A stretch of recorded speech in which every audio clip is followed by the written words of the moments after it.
Today, I'm diving into something that's been in the finals since the beginning, and in my opinion, it's one of the most underrated tools in the entire game. That thing is Goo. Hey guys, it's Finny, and you're watching the Final Central.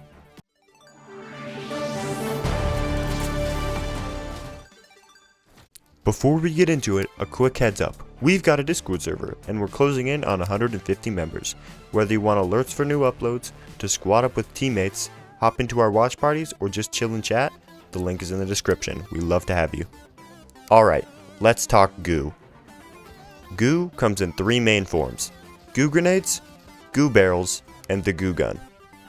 Each one has its strength, but Goo Grenades easily take the crown for the most versatile. They're available to every class, have a quick 20-second cooldown, and can be used offensively, defensively, or even for a bit of mobility.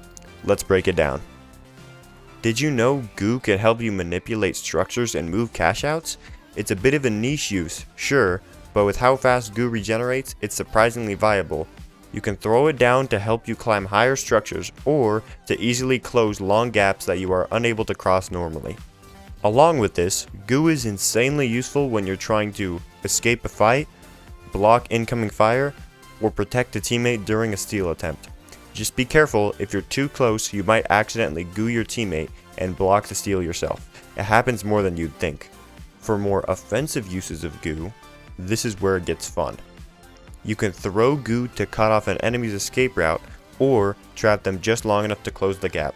Perfect for if you're running something like a shotgun or melee build. And yes, if someone gets fully trapped in Goo, the game will break them out shortly after it solidifies, so you won't lock them in forever, but you will buy a crucial second or two for your team. Now you might be wondering, what about the Goo Gun?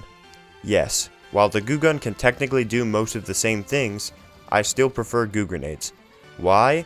Because if you're running Goo Gun, you're giving up a specialization slot.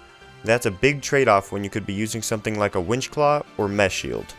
But if you do want to run the Goo Gun, there are two main ways I've found to get the most value. Head glitch cover.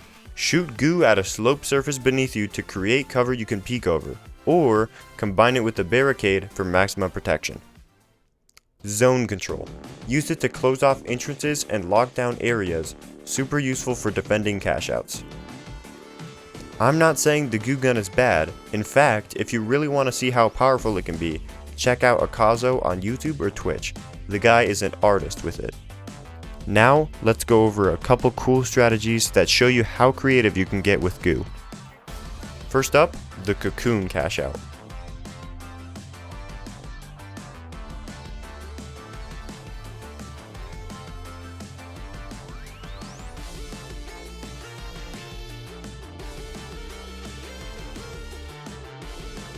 Another cool mechanic with the Goo is disabling jump pads. All you have to do is throw Goo directly next to a jump pad to cover it up. The enemy either has to break the Goo or take a different route. This works with Goo Grenades, Goo Barrels, or the Goo Gun, super flexible and super annoying to deal with when you're on the other team. There are even more niche uses out there, but I'll leave that to Akazo and the Goo scientists of the world. If you still think Goo isn't worth it, just go watch some Pro Hub matches. Almost every top tier team has at least one player running Goo Grenades, sometimes more. Even high level players are starting to catch on to just how useful it is.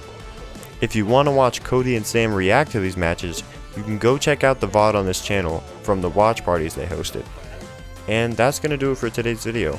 So tell me, do you think Goo is making a comeback? Did this video convince you to add it to your loadouts? Or were you already a Goo enjoyer? Let us know in the comments below. If you enjoyed the video, give it a like. If you want to stay updated on everything in the finals, hit that subscribe button. And as always, I'll see you around the arena.